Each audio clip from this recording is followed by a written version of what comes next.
구약 성경에 보면 200번 넘게 등장하는 단어가 이 자카르라고 하는 단어예요. 이 자카르라고 하는 단어는 뭐냐 그러면 기억하라고 하는 거예요.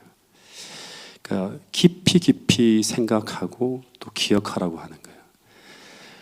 성경의 이제 기록을 보면 자주 등장하는 어떤 단어가 뭐냐 그러면 과거를 기억하면서 오늘의 현실에다가 그 과거의 역사를 적용하라고 하는 이제 그런 호소가 자주 나옵니다. 그리고 그 오늘의 그 암울한 현실 속에서도 용기를 내고 희망을 잃지 말고 믿음으로 전진할 것을 호소하는 이야기가 성경에 많이 나오는 그런 메시지입니다. 근데 성경의 역사 기록 중에서 가장 많은 성경에 인용되어지면서 매 시대마다 그 사건을 회고하며 암울한 시대가 올 때마다 그 사건을 회고하면서 용기와 희망을 얻게 되는 사건이 바로 뭔가 하면 이스라엘 백성들이 홍해를 건너는 사건이에요. 근데 이 사건이 이제 벌어지는 날이 지금으로부터 한 3,500년 전인데 그날은 어떤 날인가 하면 당시에 이집트의 그 파라오가 자신의 보좌와 자신의 인생을 걸고 애굽을 탈출해 달아나는 한 200만의 히브리 노예들을 붙잡으려고 쫓아오던 그런 날이었습니다. 당시의 인구는 오늘날도 그렇지만 국력이에요. 근데 특별히 이 노예는 국가 경제를 크게 뒷받침하는 엄청난 노동력이었습니다. 근데 200만의 노예들이 순식간에 집단적으로 탈출하는 이것을 막지 못하면 이집트라는 나라는 큰 국력의 손실을 입게 되고 그 결과 그 나라가 휘청거리거나 망할 수도 있어요. 그래서 바로는 그가 가지고 있는 최고의 군대를 동원해서 히브리인들을 뒤쫓게 됩니다. 그런데 반대로 히브리인들에게는 이 날은 어떤 날인가 하면 이 애굽의 군대와의 싸움에서 승리하지 못하면 이스라엘은 다시금 이집트의 노예로 돌아가야 되고 그러면 지난날의 고통보다 더 비참한 고통을 견뎌야 하는 상황으로 돌아갈 수 있는 그런 순간이었습니다. 그러니까 아주 진짜 양쪽 다 최고의 어떤 그런 이 운명이 걸린 싸움을 해야 되는 거예요. 그런데 이 절체절명의 순간 그들의 눈앞에서 그 어마어마한 애굽의 군대가 어마어마한 하나님의 능력으로 한순간에 홍해에서 사라지는 순간을 목격합니다. 그래서 이날은 이스라엘 역사상 이스라엘이라는 나라가 시작된 이후부터 망할 때까지 아니 오늘날까지 가장 찬란한 하나님의 구원을 경험하는 날이 되었어요. 그러니까 이스라엘 역사를 통틀어서 한 민족 전체가 온 민족 전체가 이런 어마어마한 구원을 집단적으로 경험한 그런 날이었습니다. 그래서 이 사건 이후 이스라엘은 한 민족으로서 1500년의 역사가 진행되는 동안 이 구원의 사건을 계속 기억함으로써 자신들이 믿는 하나님이 어떤 하나님이시고 자신들이 어떤 구원을 통해서 오늘에 이르렀는지를 생각하면서 수많은 성경의 기록 속에 이 사건을 기록해 놓았다고 하는 것입니다. 다시 말해서 그들은 이 구원의 역사를 영원히 잊지 않으려고 했던 거예요. 그리고 그들은 그 홍해를 건넌 후에 그 찬란한 구원의 광경을 바라보면서 그 홍해 바닷가에서 그들은 그들이 경험한 그 구원의 경험을 장엄한 노래로 찬양하게 되는데 그게 바로 출애굽기 15장에 등장하는 모세의 노래입니다. 그런데 동일하게 우리는 여러분과 저는 이런 유사한 구원을 이 땅에서 경험하고 난 후에 홍해가 아닌 어디서 하늘 유리 바닷가에서 모세의 노래와 어린 양의 노래를 부르게 된다고 하는 것이 요한계시록 14장 15장에 나오는 이야기입니다. 요한계시록 15장 2절 3절에 보면 이런 말이 나와요. 짐승과 그의 우상과 그 이름의 수를 이기고 벗어난 자들이, 이게 뭐예요? 마지막 날 사건들이죠. 이기고 벗어난 자들이 어디서? 하늘 유리바닷가에 서서 하나님의 검은 고를 가지고 하나님의 종 모세의 노래와 어린 양의 노래를 불러 이르되 주 하나님 전능하신 이시여 하시는 일이 너무나 크고 놀라우시도다 하는 이런 노래를 부른다고 하는 거예요. 이게 모세의 노래예요. 너무나 기이한 구원을 경험한 거예요. 계시록 14장 3절에서는 그 노래를 모세의 노래와 어린 양의 노래가 아니 무슨 노래로 표현하고 있어요? 새 노래로 표현하고 있어요. 그런데 이 노래는 땅에서 속량함을 받은 14만 4천인 밖에는 능히 이 노래를 배울 자가 없다고 합니다. 왜 그런가 하면 그 이유는 바로 이 노래는 그들의 경험의 노래이기 때문입니다. 그래서 당시 이스라엘 백성들이 경험한 그 구원의 경험은 미래에 우리가 경험하게 될 구원의 경험이 될 것이라고 성경은 말해주고 있습니다. 즉 우리도 모세와 이스라엘 백성들이 그 홍해에서 경험한 그 놀라운 구원의 경험과 유사한 경험을 재림 직전 이 땅에서 하게 될 것이고, 그리고 그 구원을 경험한 후에 우리는 그 하늘 유리 바닷가에서 하나님의 구원의 감격을 찬양하는 모세의 노래와 어린 양의 노래를 그 하늘 유리 바닷가에서 부르게 된다고 하는 것입니다. 여러분, 그러면 이제 들여다봐야겠죠. 그들은 당시 홍해를 건너면서 어떤 구원의 경험을 하였는지를 한번 살펴보도록 하겠습니다. 이 바로가 10번째 재앙을 통해서 장자를 잃고 난 후에 바로는 이제 이스라엘 백성들을 놓아주게 되는데, 그때 이스라엘 백성들은 이 바로의 마음이 변하기 전에 최대한 서둘러서 애굽을 떠나서 이 바로의 영향력이 미치지 않는 안전한 곳으로 이동해야 됐습니다. 근데 이스라엘 백성들은 이집트를 탈출하여 나온 후에 이 사람들이 가야 될 목적지가 어디입니까? 가나안이라고 하는 것을 알고 있었어요. 그런데 가나안으로 가기 위해 보통은 가장 보편적이고 쉬운 길이 어떤 길인가 하면 일주일이면 가는 해변길이었다고 합니다. 이게 지도에 나오는 것처럼 고센 땅에서 가나안까지 쭉 가는 길이 있죠. 그래서 이 길은 보통 대상들이 다니는 카라반이라고 하는 길이었는데, 그런데 그 길이 가나안으로 가는 최단 거리, 다시 말하면 그 최단 루트 지름길이었어요. 그래서 모든 사람들은 다 생각하기를 어떤 생각을 하는가 하면 하나님께서 이 길로 그들을 인도할 것이라고 예상을 했어요. 근데 하나님이 그쪽으로 인도하지 않았다고 하는 것입니다. 근데 그 이유가 당시 사람들은 몰랐지만 나중에 모세가 계시를 통해서 알게 되는데, 이 길은 블레셋 민족들이 가는 길에 있는데, 근데 당시 이스라엘 백성들이 그들을 만나 전쟁을 하게 되면 그들이 두려워서 돌아갈 것이라고 하는 것을 하나님이 알고 있었기 때문에 이제 이 길로 가지 않았다고 하는 기록이 있습니다. 그만큼 훈련되지 않은 민족이 바로 이스라엘 백성들이었어요. 그래서 하나님이 이스라엘 백성들로 이제 이끌어가는 방향이 어느 쪽이었는가 하면 여기 제가 화살표로 표시해 놨죠. 남쪽입니다. 근데 구름 기둥과 불 기둥이 남쪽으로 계속 쭉 이동해 가니까 이스라엘 백성들이 부조와 선지자를 보면 그들을 인도하시는 그 방향에 의문을 갖기 시작했다고 합니다. 왜냐하면 그 방향으로 계속 가게 되면 어떤 일이 벌어지는가 하면 그들이 가야 하는 가나안이 뭘로 인해서 막히죠? 홍해로 인해 막히게 돼요. 그러니까 이쪽으로 갈 수가 없는 길로 계속 내려가는 거예요. 그러면 길이 끊어지게 되기 때문에 일로 가면 안 되는데 하는데 홍해 옆으로 계속 남쪽으로 쭉 이동하는 거예요. 그러다가 이제 더 이상 남쪽으로는 전진이 불가능한, 남쪽에도 험준한 산이 막고 있는 그런 곳에 딱 이르렀을 때 그때 하나님이 이런 명령을 내리셨습니다. 이 내용은 같이 한번 읽어보겠습니다. 출애굽기 14장 1절부터 3절 말씀입니다. 시작. 여호와께서 모세에게 말씀하여 이르시되 이스라엘 자손에게 명령하여 돌이켜 바다와 믹돌 사이에 비하이롯 곧 바알스본 맞은편 바닷가에 장막을 치게 하라. 이 본문에서 말하는 그들이 진을 친 이 장소는 어떤 장소인가 하면 남쪽으로는 험중한 산이 있어서 길이 끊겨 있는 곳입니다. 전진이 안 돼요. 동쪽에는 뭐가 있죠? 바다가 장벽처럼 딱 가로막혀 있어요.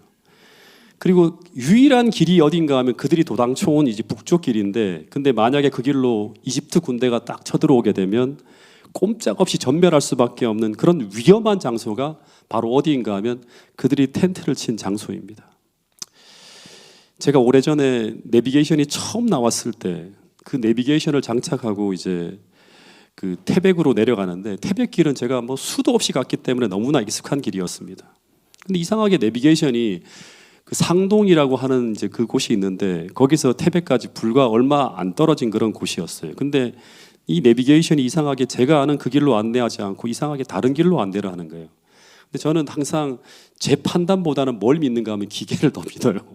그래서 이 내비게이션을 더 신뢰하기 때문에 내가 아는 것보다 내비게이션이 더 빠른 길, 내가 모르는 새로운 길로 안내할 거라고 하는 생각을 가지고 끝까지 따라갔어요. 근데 놀라운 것은 그 내비게이션을 따라 끝까지 따라가자 갑자기 이런 표지판이 탁 나오는 거예요. 길이 없다고 탁 하는 거예요. 근데 이런 똑같은 경험을 지금 이스라엘 백성들이 하고 있는 거예요. 지금 그들이 알고 있는 그 쉽고 익숙한 길을 포기하고 구름 기둥과 불 기둥이라고 하는 하나님 내비게이션을 쭉 따라가고 있는데, 근데 그 내비게이션이 안내해주는 그 길의 끝이 어디다? 막다른 골목, 길이 없는 궁지라고 하는 거예요. 그래서 백성들이 다 수군거리는 거예요. 왜 이런 위험한 곳에다가 장막을 치라고 하는 것이지? 이곳은 너무나 위험한 곳인데 왜 이런 일을 하나님께서 벌이고 있는 것일까 하는데, 하나님께서 출애굽기 14장 1절에 보면 하나님은 왜 그들이 그곳에 장막을 쳐야 되는지 그 이유를 설명하고 있어요. 출애굽기 14장 1절부터 4절을 제가 다시 한번 좀 읽어드리면, 여호와께서 모세에게 말씀하여 이르시되 하면서 이스라엘 자손에게 명령하여 바다와 믹돌 사이에 비하히롯 앞 바알스본 맞은편 바닷가에 장막을 치게 하라고 합니다. 근데 그곳에 장막을 쳐야 되는 이유는 뭔가 하면, 그 다음의 내용에 보면 바로가 이스라엘 자손에 대하여 말하기를 그들이 그 땅에서 멀리 떠나 광야에 어떻게 되었다? 갇힌 바 되었다는 생각을 하게 만든다고 하는 거예요. 이거는 그러면 그 다음에 바로가 어떻게 한다? 이스라엘 백성들을 즉각 추격해 오게 될 텐데, 그러면 그 일로 말미암아 하나님께서 영광을 얻게 된다고 하는 거예요. 그리고 애굽 사람은 그 일로 말미암아 나를 어떻게 한다? 여호와로 알게 하는 그런 일이 벌어진다고 하는 거예요. 그래서 하나님은 이스라엘 백성들이 애굽을 탈출해 달아날 때, 그때 하나님은 미래에 어떤 일이 벌어질지를 이미 다 알고 계셨어요. 이 바로가 열재앙을 통해서 완전히 굴복하지 않았다면 또다시 하나님을 대항해서 쫓아올 것이고, 그렇다면 하나님은 이제 여기서 무엇을 본다? 그 끝을 보려 하신다고 하는 거예요. 하나님께서 그토록 인내하시면서 바로에게 기회를 주셨건만 그가 끝까지 그 반역을 고집할 때, 하나님은 이제 마지막 심판을 통해서 이 문제의 끝을 보신다고 하는 거예요. 그 장소가 어디인가 하면 홍해라고 하는 거예요. 그래서 이 바로의 심판은 바로에게는 심판인과 동시에 이스라엘 백성들에게는 이 고통의 문제가 완전히 끝이 나는 사건이기도 하다고 하는 것입니다. 여러분, 그래서 예수님의 재림은 사단과 악인들에게는 최후의 심판임과 동시에 하나님 백성들에게는 이 고통의 문제가 끝나는 무슨 날이다? 해방의 날, 구원의 날이라고 하는 것입니다. 여러분, 그런데 이 마지막 심판의 시작은 하나님의 백성들이 인간적으로는 손을 쓸 수 없는 궁지 같은 곳으로 들어가는 곳으로부터 시작되어진다고 하는 걸 기억해야 됩니다. 그런데 그렇게 하시는 이유는 무엇인가 하면, 하나님은 그 인간의 궁지를 전략적으로 사용하셔서 온 세상에 가장 찬란하게 당신의 영광을 드러내기 위함이라고 말씀하고 있는 것입니다. 다시 말해서 하나님은 어떤 분이시고 그분이 무슨 일을 하실 수 있는지 그 영광을 드러내려 하실 때마다, 그때마다 하나님은 우리를 사용하시는데 어떻게 사용하시는가? 우리의 능력이 아니라 우리의 무력함을 사용하신다고 하는 것이 성경에서 계속 반복적으로 보여주는 패턴이라고 하는 것입니다. 여러분, 그래서 때때로 우리가 그 영광의 도구로 사용되어질 때마다, 그때마다 하나님은 우리를 잠시 이런 인간적 궁지로 몰고 가시기도 한다고 하는 거예요. 그런데 그곳에서 우리는 그 상황이 아니면 도저히 만날 수 없는 그런 영광스러운 하나님을, 그 찬란한 영광의 계시를 그 궁지에서 만나게 된다고 하는 것이 성경에 반복적으로 보여주는 패턴이라고 하는 사실을 꼭 믿게 되기를 간절히 바라겠습니다. 여러분, 이 사실을 기억하고 하나님께서 우리를 그런 곳으로 인도하실 때마다 우리는 우리의 지혜와 판단을 다 내려놓고 그 길을 묵묵히 끝까지 따라가서 그 영광의 하나님을 만날 수 있는 여러분과 저가 될 수 있기 위하여 그런 믿음을 달라고 구하실 수 있는 여러분과 저가 되기를 다시 한번 간절히 바라겠습니다. 어쨌든 하나님은 이런 싸움의 전략을 사용하신다고 하는 설명을 미리 다 하셨어요. 이스라엘 백성들에게 모세를 통해서. 그래서 너희들은 이곳에 텐트를 치라고 명령하셨고, 이스라엘 백성들은 어떻게 했죠? 순종해서 텐트를 칩니다. 이게 믿음이에요. 믿고 순종하는 거예요. 근데 중요한 것은, 제가 참 재미있는 것들을 많이 봤는데요, 이 출애굽기를 연구하면서 얼마 지나지 않아서 출애굽기 14장 8절부터 10절에 보면 중무장한 애굽의 군대가 구름처럼 막 몰려옵니다. 그런데 그때 이스라엘 백성들의 반응이 이렇게 나타납니다. 출애굽기 14장 8절부터 10절에 보면 애굽 왕 바로가 이스라엘 자손의 뒤를 따르고 있었는데, 그런데 본문에 보면 이 바로의 추격의 소식이 들려왔을 때 처음에는 이스라엘 자손이 어떻게 했죠? 흔들리지 않고 어떻게 했다? 담대히 나갔다고 하는 기록이 있습니다. 왜냐하면 또다시 말하지만 하나님은 이런 일이 일어날 것을 미리 말씀하셨고, 이런 일이 벌어지면 그 다음에 어떤 일이 있다? 하나님의 구원의 역사가 펼쳐질 것이라고 하는 것을 예언하셨고, 그들은 그것을 믿었기 때문에 담대히 나갔다고 하는 거예요. 근데 중요한 것은 9절에 보면 실제 바로의 말들, 병거들과 마병과 군대가 그들의 장막 침대까지 미쳤어요. 실제 그들의 눈에 바로의 군대가 보이기 시작할 때 그때 어떤 일이 벌어졌는가 하는 거예요. 이스라엘 백성들의 반응이 이렇게 나타납니다. 10절에 보면 바로가 가까이 올 때 이스라엘 자손이 눈을 들어 본즉 뭐가 보일까요? 애굽 사람들이 그들을 죽이기 위해 달려오는 그 무시무시한 애굽의 군대가 보이는 거예요. 특별 병거 600승 어마어마한 군대가 막 전차 군단이 몰려오는 거예요. 근데 문제는 하나님께서 약속하신 그 하나님의 영광스러운 구원의 역사가 눈에 보이지 않는 거예요. 분명히 하나님께서 그들을 구원해 주신다고 하는데 그러면 얼마 전에 열재앙이 애굽에 쏟아졌던 것처럼 바로의 군대를 우박으로 치든가 아니면 장자의 재앙으로 그들을 치시든가 해서 그들을 구원하여 주시는 그런 역사가 펼쳐져야 되는데 본인들의 생각에는 시시각각으로 바로의 군대가 계속 다가오는데 하나님의 구원이 나타나지 않는 거예요. 그때 이스라엘 백성들이 어떻게 했다고 합니까? 그들이 잠잠히 하나님의 구원을 인내하면서 기다려야 되는데 그러지 못하고 심히 두려워하며 이렇게 모세를 원망했다고 합니다. 11절부터 12절 한번 읽어보겠습니다. 이게 예언을 다 듣고 난 다음에 나타난 반응이에요. 읽어보겠습니다. 시작.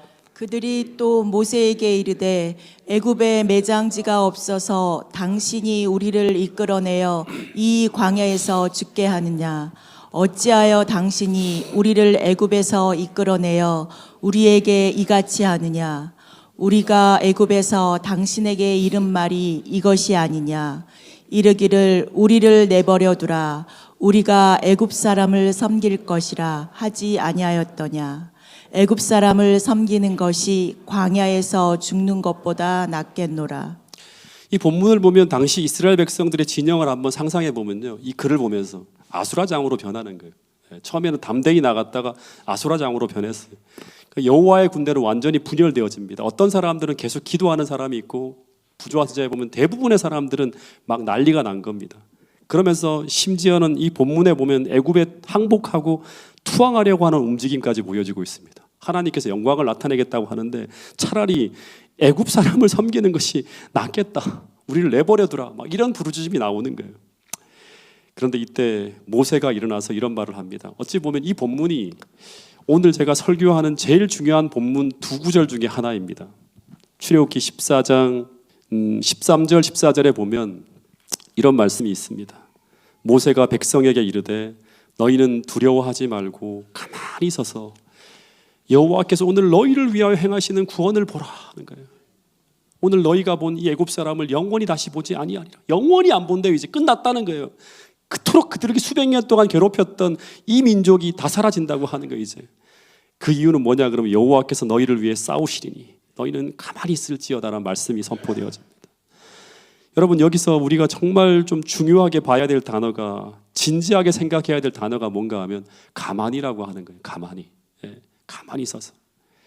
이 가만히라고 하는 말은 어떤 말인가 하면 아무리 놀랄 만한 일이 벌어지고 있어도 아무리 두려운 일이 벌어지고 있어도 하나님이 우리를 대신해 싸우시기 위해서 우리는 어떻게 해야 되는가 하면 우리의 흥분된 마음을 가라앉히고 어떻게 하라?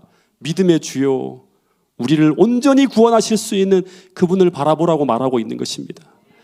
즉 이 순간 그분이 우리에게 어떤 약속을 주셨고 그리고 지금까지 우리를 어떻게 인도하셨는지 생각해 보라고 하는 거예요. 자카르 하라는 거예요.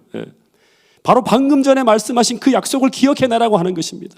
그러면 너희가 오늘 본 애굽 사람을 영원히 다시 보지 아니하리라고 말씀하셨는데 그런데 그 이유가 바로 무엇인가 하면 14절에 또다시 나오지만 말씀하지만 여호와께서 너희를 대신해 싸우실 것이기 때문이라고 말씀하고 있는 것입니다.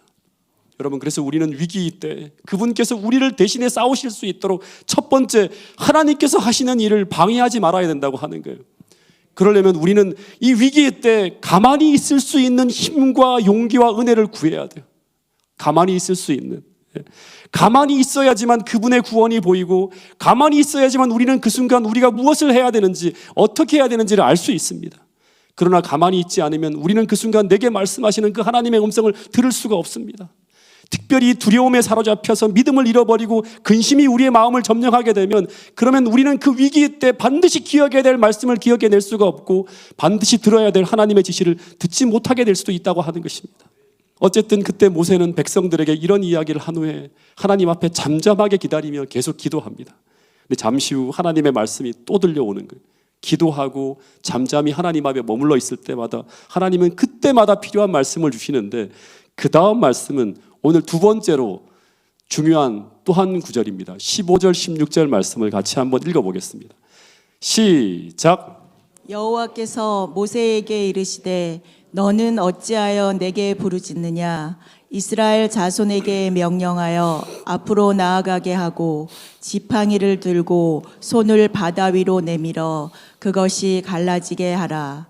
이스라엘 자손이 바다 가운데서 마른 땅으로 행하리라. 이 엄청난 말씀이죠. 예. 이 약속이 이제 막 주어지는 거예요. 여기서 하나님은 모세와 이스라엘 백성들에게 그 다음 무슨 말씀을 하고 있는가 하면 너는 어찌하여 내게 부르짖느냐 이스라엘 자손에게 명령하여 앞으로 나가게 하라고 말씀하고 있어요. 이 말이 무슨 말인가 하면요, 하나님은 지금 이스라엘 자손에게 명령하여 홍해를 향해 나가라고 말씀하고 있는데 왜 너는 계속 지금 뭐 하고 있는가? 부르짖고 있느냐? 왜 기도만 하고 있는가 하고 말씀하고 있는 거예요. 예. 그래서 하나님은 지금 모세에게 어떻게 하라고 하는가 하면 지금은 잠잠히 있지 말고 내가 내게 지시하고 가르쳐준 그 말씀에 순종하여 나가라고 하는 거예요. 그런데 그 전쟁터 같은 곳에서, 그 아수라장 같은 곳에서 이 말씀이 선포되어질 때 이제 어떤 일이 벌어지게 되는가 하면 히브리서 11장 29절에 보면 이들이 믿음으로 그 홍해를 건넜다고 말하는 거예요. 근데 그들이 그 홍해를 건넌 그 믿음은 모세의 믿음만이 아니라 이스라엘 백성들의 믿음이었다고 분명히 이 바울은 명시하고 있습니다. 근데 중요한 것은 뭐냐 그러면 어떻게 그 혼란스러운 상황에서 그 엄청난 궁지에서 이런 놀라운 변화가 이스라엘 백성들에게 이르러 왔을까 하는 것입니다. 이스라엘 백성으로 하여금 그 홍해를 건너게 한 그 믿음이 무엇일까 하는 거예요. 오늘 이 설교의 핵심 이야기는 바로 이것입니다. 여러분, 첫 번째 우리가 기억해야 될 것은 무엇인가 하면 당시 이스라엘 백성들이 큰 두려움 속에 혼란 상태에 빠져 있을 때 그때 하나님께서 모세를 통해 이스라엘 백성에게 전해준 그 메시지는 그 메시지를 당시 이스라엘 백성들은 어떻게 했는가 하면 귀를 기울여 들었다고 하는 것이 첫 번째 포인트예요. 여러분, 하나님께서 이스라엘 백성들에게 주신 그 말씀은 이스라엘 백성들의 마음속에 하나님을 향한 신뢰를 다시금 만들어내고 있었다고 하는 걸 우리는 기억해야 돼요. 여러분, 그래서 우리가 두려움이 몰려올 때, 내 삶에 혼란스러운 일이 벌어질 때 그때마다 하나님의 말씀을 어떻게 들려와야 되는가 하면 내게 직접 말씀하시는 그 음성으로 우리 마음속에 들려올 때 우리의 마음속에 뭐가 생기는가 하면 믿음이 생겨난다고 하는 거예요. 근데 그때 하나님께서 이스라엘 백성들에게 주신 메시지는 두 가지였는데 그 첫 번째는 뭐였는가 하면 또다시 말하지만 계속 반복적으로 말한다는 건 중요한 거예요. 첫 번째는 두려워하지 말고 가만히 있으라고 하는 것이 첫 번째였어요. 이 두려워하지 말고 가만히 있으라고 하는 이 말은 어떤 말인가 하면 다른 말로 표현하면 그냥 멍하니 있으라는 게 아니에요. 하나님을 신뢰하라고 하는 말이에요. 더하여 이 말씀은 어떤 말씀인가 하면 하나님이 지금 이 상황에서 나에게 무엇을 말씀하시는지 그 말씀을 잠잠히 들으라고 하는 거예요. 청취하라고 하는 거예요. 두 번째는 뭐냐 그러면 그 들려주신 하나님의 말씀을 믿고 그 다음 어떻게 하라? 순종하여서 앞으로 나가라고 하는 거예요. 네.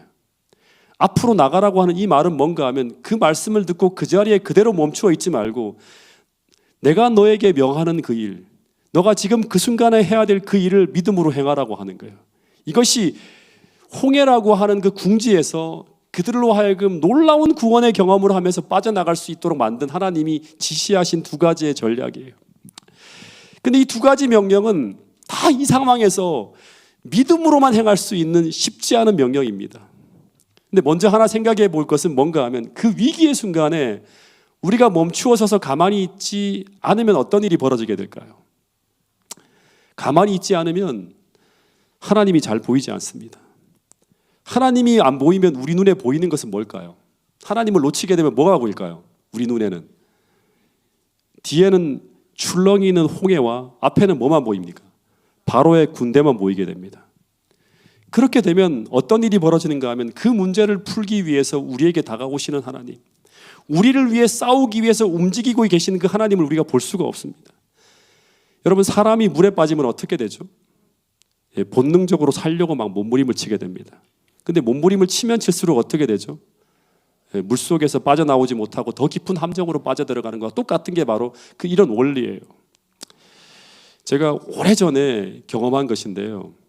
제가 큰 누님 댁에 잠시 살고 있을 때, 대학 다닐 때였는데 누나 식구들하고 한탄강 유원지에 놀러를 간 적이 있습니다.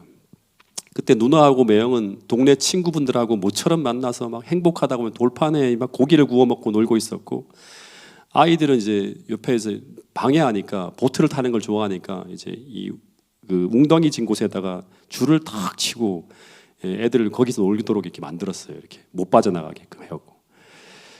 근데 이제 안정장치를 하고 놀고 있었는데 잠시 아이들을 못 보는 사이에 이 아이들이 있는 웅덩이 쪽에서 어떤 소리가 들려왔는가 하면 엄마 아빠 하면서 막 애들의 비명 소리가 들려오는 거예요. 그래서 그쪽을 탁 보니까 울타리를 쳐놓은 그 줄이 풀어지면서 밑으로 쳐진 거예요. 그러니까 아이들이 타고 있던 그 보트가 그 사이를 뚫고 강 중앙으로 빠져나가는 거예요. 그 물살이 막 빠르지 않았기 때문에 천천히 보트가 강 중앙으로 떠내려가는데 누나와 매형이 그 모습을 보는 순간 막 엄청나게 당황하기 시작하는 거예요.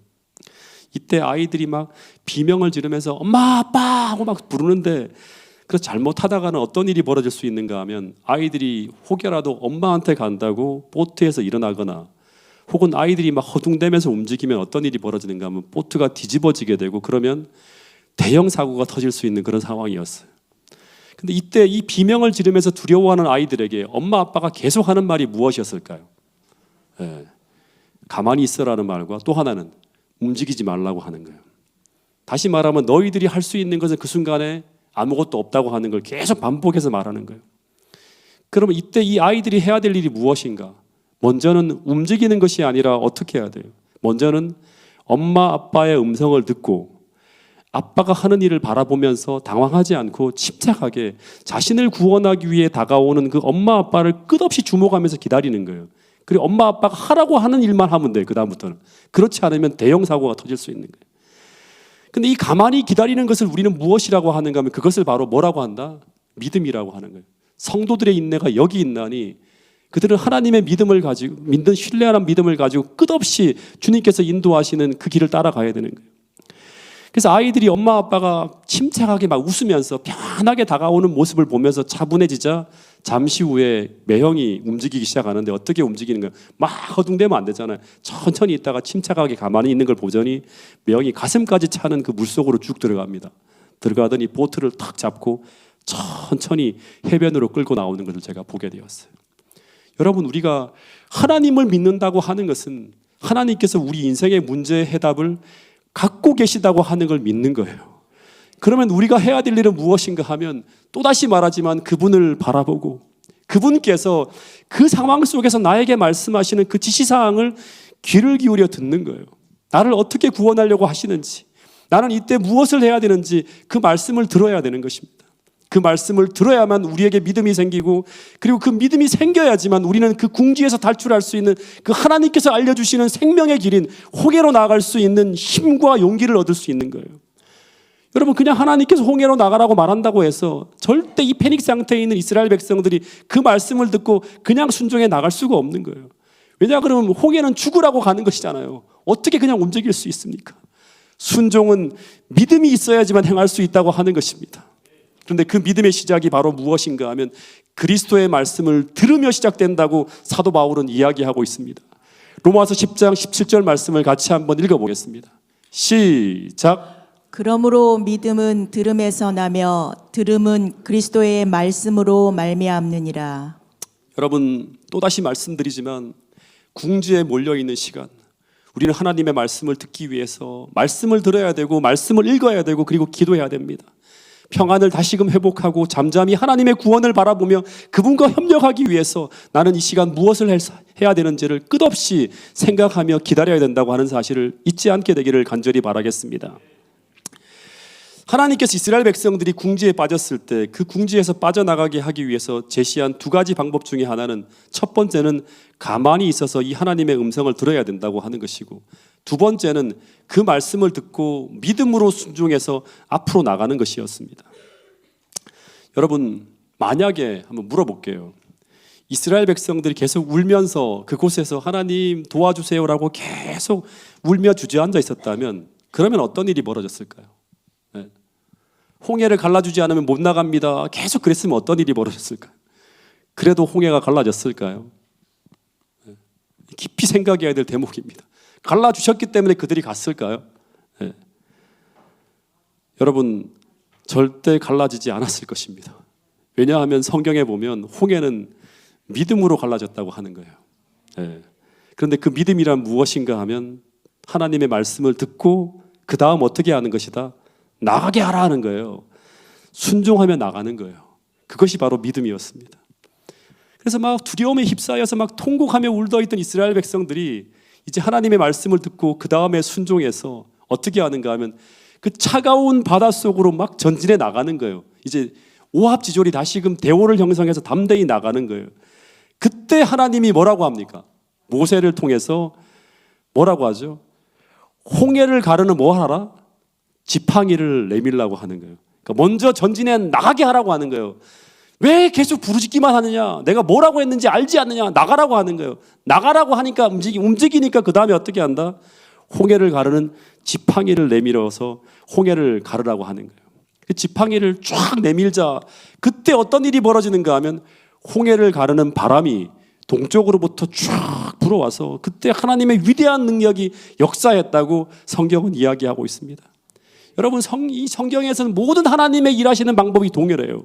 신약 성경에 보더라도 중풍병자가 일어나고 38년 된 안진뱅이가 그 자리에서 일어나는 모든 시작에 어떤 일이 있었는가 하면 먼저 그들은 예수님의 말씀을 들었고 그 다음에 어떻게 했습니까? 듣고 가만히 있는 것이 아니라 그 말씀을 따라서 그 궁지에서 탈출하기 위해서 자리를 들고 일어나는 그 과정 속에서 그들을 치료하시고 그들을 구원하시는 성령의 역사가 일어났다고 하는 것입니다. 여러분, 동일하게 하나님은 모세에게 뭐라고 하는가 하면 15절에 보면 너희가 어찌하여 내게 부르짖느냐. 다시 말해 주님은 계속 살 길을 말씀하고 있는데 왜 그 자리에 앉아서 울고만 있는가 하고 말씀하고 있는 거예요. 이제는 이스라엘 자손을 명하여 앞으로 나가게 하라고 하는 거예요. 다시 말해 아직은 갈라지지 않은 바다이지만 아직은 두려움의 문제 속에 덮여 있지만 그 문제를 바라보지 말고 그 시퍼런 홍해 바다 속으로 맞서서 전진하여 나가라고 명령하고 있는 것입니다. 그래서 그들이 전진해 나갈 때 중풍병자가 일어나고 안진뱅이가 일어났던 것처럼 그들이 걸어가는 그 믿음의 순종 앞에 홍해가 갈라지는 놀라운 하나님의 구원의 역사가 나타날 것이라고 말씀하고 있는 것입니다. 그것을 민족적으로 경험한 일이 바로 무엇인가 하면 홍해가 갈라지는 어마어마한 하나님의 찬란한 구원의 역사라고 하는 것입니다. 여러분, 이런 역사가 궁지에 몰려있는 모든 성도들의 삶 속에서 벌어질 수 있게 되기를 간절히 바라겠습니다.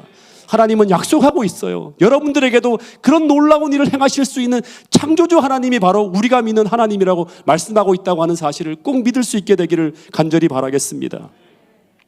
제가 침례를 받고 2년 만에 군에 들어가게 되었는데요. 근데 이제 제가 대대장님 면담 시간, 중대장님 면담 시간마다 제가 뭐 마지막으로 할 얘기 있어요라고 물어보면 언제나 제가 하는 얘기가 뭐냐 그러면 제가 그 안식일 교인이라고 얘기를 하면서 이제 제가 토요일마다 교회 가야 된다고 하는 얘기를 했어요. 근데 그분들이 다 제 얘기를 들을 때마다 뭐라고 하는가 하면 긍정적으로 대답을 해주시는 거예요. 알았어. 내가 잘 한번 생각해 볼게 하고. 그래서 제가 이 문제가 아주 쉽게 해결되리라는 믿음을 가지고 있었어요. 근데 상황이 이상하게 흐르기 시작하는 거예요. 시간이 흘러가고 있는데도 대대장실, 중대장실로부터 어떤 이야기가 들리지 않는 거예요. 계속. 그 다음에 제가 이제 그 다음에 만나야 될 사람이 누구인가 하면 제가 정말 그 부대에서 일주일 동안 정말 초조하게 두려움에 떨게 되는 한 사람이에요. 그 사람이 바로 누구인가 하면 인사계예요. 그래서 제가 하나님 제발 저 아시잖아요. 감당할 만큼의 시험을 주신다고 하시지 않았나요?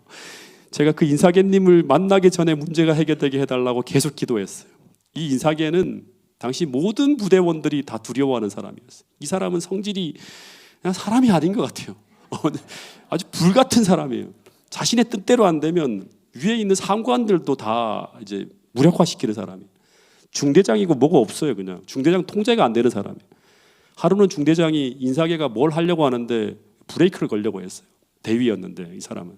근데 그날 밤에 어떤 일이 벌어졌는가 하면 인사계가 밤중에 만취 상태로 막 차를 끌고 완전히 막 왔다 갔다 하면서 막 그 부대로 들어오는데 부대원들이 이렇게 세워야 하잖아요. 근데 바리케이드 그냥 치고 들어오는 거예요.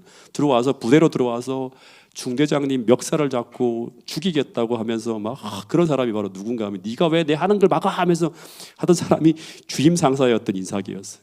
이 사람이 언제나 얘기할 때마다 어떤 얘기를 하는가 하면 나는 월남전 참전 용사로 수많은 사람을 어떻게 죽였는지를 자랑하면서 떠드는 사람이었어. 그래서 하는 말이 내 성질 건들면 어떤 사람이든 가만두지 않겠다고 하는 걸 공공연하게 얘기를 하는 사람이, 병사든 부사관이든 누구든지 무자비하게 패는 사람인데 어떻게 패는가 하면요, 저는 그 사람이 패는 걸 한 번도 본 적이 없어요.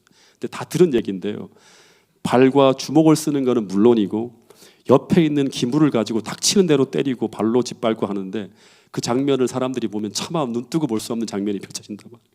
사단이 계속 저한테 위협을 주는 거예요. 그래서 모든 사병들이 하는 말이 첫 번째 저한테 이제 팁을 주는 거예요. 인사계가 헐크로 변하지 말게 해라. 그리고 그 사람의 감정선을 건들면 안 된다. 두 번째, 만약 그 사람이 헐크로 변하면 어떻게 해야 되는가 하면 그런 일이 벌어졌다. 그럼 어떻게 해야 되는가? 무조건 떨어지지 말고 달라붙어야 한다는 거 팁으로 들려주는 거예요. 왜냐하면 떨어지면 주먹 발이 나오는 게 아니라 옆에 있는 기물들을 가지고 때린다 이렇게 해요. 예. 저는 어릴 때부터 대학 다닐 때까지 부모님에게는 물론 친구에게나 선생님에게 거의 매를 맞거나 구타를 당해본 적이 없는 사람이었어요. 근데 이 안식일 문제를 끝까지 내가 접지 않고 고집하면 제가 마지막으로 서게 되는 사람이 어디다? 인사계 앞에 서게 될 것이고, 그러면 분명히 저 사람은 어떻게 한다? 저를 그렇게 때릴 것이 분명한데 과연 내가 견딜 수 있을까? 몇 대 정도까지 맞다가 내가 그 말을 내가 알겠습니다 하고 내 꼬리를 내릴까? 두려움에 절망하게 되는 거예요. 내 스스로를 보면. 그리고 여러분 항상 기억하십시오. 마지막 때 뭐 일요일 휴업령인 이런 얘기 나오잖아요. 그거 다 우리 능력으로 하는 게 아니에요. 다 하나님이 주시는 은혜와 힘을 가지고 믿음으로 그 모든 시간을 지나가는 거예요. 우리가 할 수 있다고 생각하면 아무것도 못합니다. 근데 저는 여기서 그걸 경험했어요. 나는 이런 사람인데 어떻게 이렇게 했지? 똑같이 마지막 때도 그렇게 가는 거예요. 그래서 기도하기를, 하나님 저의 연약함 아시죠? 제발 두들겨 맞지 않게 해주세요. 그리고 더해서 기도하는 건 뭐냐면 제발 저 인사계 앞에 서지 않게 해달라고 계속 기도했어요. 그래서 막 진짜 치열하게 기도하는데 하나님께서 어떻게 했는가 하면 제 바램과는 달리 저를 그 인사계 앞에 탁 서게 만드는 거예요. 마치 홍해 앞에 서게 되는 것처럼. 그리고 그 인사계는 저한테 네가 안식일 교인이라고 하는 걸 들었다고 하면서 인사 카드 있잖아요. 제 그걸 딱 보더니 얘기를 하는 거예요. 그 중대장님이 뭐라고 하는데 그러면서 저한테 뭐라고 하는가 하면 딱 눈을 뜨고 쏘아보는 거예요. 근데 숨이 턱 막히는 거예요. 그리고 인사계가 던지는 그 한마디 한마디는 너무 무서웠어요. 주먹을 불끈 쥐더니 딱 두 마디를 하더라고요. 두 번 다시 그런 말 꺼내면 저를 반드시 죽이겠다는 거예요. 자기 손으로. 그 말을 듣면 진짜 죽일 것 같은 거예요. 더 하면서 하는 말이 뭐냐면 두 번째 말이 더 가관이었어요. 너 내가 어떤 사람인지 들어서 알고 있지. 그 말을 하는데 제가 뭐라고 했을까요? 자동적으로 네 압니다. 그리고 두 번 다시 말 꺼내면 죽을 것 같은 생각이 들어서 그랬는데 그 다음에 하는 말이 알았으면 돌아가라고 하는 거예요. 네. 근데 그 순간 제가 진짜 어떤 생각이 들었는가 하면 하나님 정말 나와 함께 계시는 게 맞는가? 계시다면 왜 중대장 선에서 해결해 주지 않고 인사계 앞에까지 서게 하시는가? 내가 기도했는데 이상하게 너무 답답하고 고통스러웠어요. 그러니까 마치 제가 구름 기둥과 불 기둥을 따라서 하나님의 인도하심에 따라 순종해서 안식일 문제를 매 순간마다 하나님께서 하라고 해서 다 꺼내놨는데 근데 그 끝자리가 어디다? 절망의 자리, 홍해 앞에 서 있는 것 같은 거예요. 그래서 만약 이 상황에서 제가 하나님을 시험하고 불신해서 그 인사계의 의견에 복종했다면 더 이상 신앙의 전진이 불가능했겠죠. 근데 그 순간 기도하면서 하늘을 바라보는데 순간이에요. 그러니까 이런 생각이 몰려왔는데 이게 어떤 감정처럼 제게 몰려왔어요. 이 순간 내가 침묵하고 물러서면 두 번 다시 안식일을 지키지 못하는 것은 물론이고 이 안식일 이야기를 두 번 다시 꺼내는 것은 불가능하다고 하는 불안감이 확 몰려하는 거예요. 순간 기도하는데 갑자기 어디서 왔는지 엄청난 용기가 올라오는 거예요. 그러면서 두려워서 벌벌벌 떨면서 그 두려움 앞에 안 나가는 거예요. 돌아가라고 하는데 가만히 있는 거예요. 제가요. 버티는 거예요. 그리고 그 다음에 제가 인사계 앞에서 제 신앙 이야기를 하는데 옆에서 지켜보던 동기들이 전부 놀랐어요. 그 표정이 경악하는 표정이었어요. 다들 이제 제가 반 죽을 거다. 그리고 우리까지 피해가 오면 어떡하지? 막 그런 두려움 속에 막 저를 쳐다보면 눈이 동그랗게 저를 쳐다보는 거예요.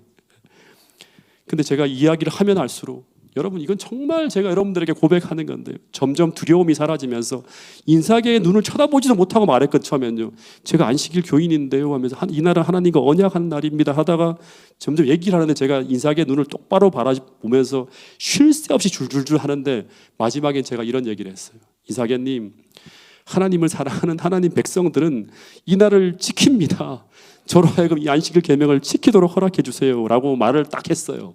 근데 이 말을 하자 순간 뭐가 번개가 번쩍 하는 거예요. 인사계의 주목이 날아왔는데 제가 정신을 잃었어요. 그때 한 대 맞고. 그리고 눈을 딱 떴는데 문 쪽에 딱 처박혀 있는 거예요. 나뒹굴어져 갖고. 그런 다음에 그렇게 사나운 맹수처럼 날뛰는 인사계를 보면서도 의자를 들고 막 옆에 있는 탁자를 집어치고 난리가 났어요. 애들 다 두려워 벌벌 떠는 거예요. 근데 이상하게 두려움이 완전히 사라지고요. 제가 이 간증을 제가 수도 없이 했는데요.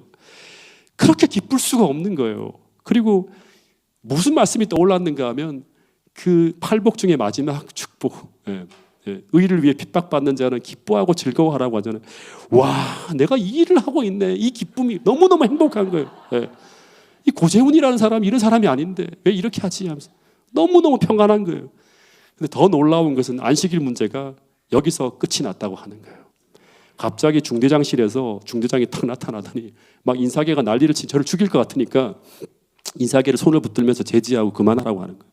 그리고 제가 인사계 앞에서 제가 제 신앙을 말한 그 한 장면을 보면서 모든 간부들과 모든 고참들이 저 인사계 앞에 저렇게 말할 수 있다면 저 친구의 신앙은 아무리 핍박을 해봤자 안 통한다. 몇 대 더 때렸으면 제가 아이고 힘들어서 그렇게 할 수 있을지 모를 텐데 진짜다는 소문이 돌면서 모든 간부들과 고참들 사이에 퍼지면서 일사천리로 제 믿음에 대한 확고함이 딱 증명되어지면서 안식일 문제는 그때부터 해결되어졌고요. 더 이상의 구타와 폭행이 없었어요. 여러분, 그때부터는 제 신앙을 시험하는 일은 없었고 이제 어떻게 이 문제를 부대 내에서 해결해야 될지 행정적인 고민이 있을 뿐이었어요. 계속 회의하는 거예요. 어떻게 이해를 해주지 하면서. 여러분, 그래서 인사계 앞에서는 그 일은 고통의 끝이고 홍해가 갈라지기 직전의 상황이었다고 하는 것입니다.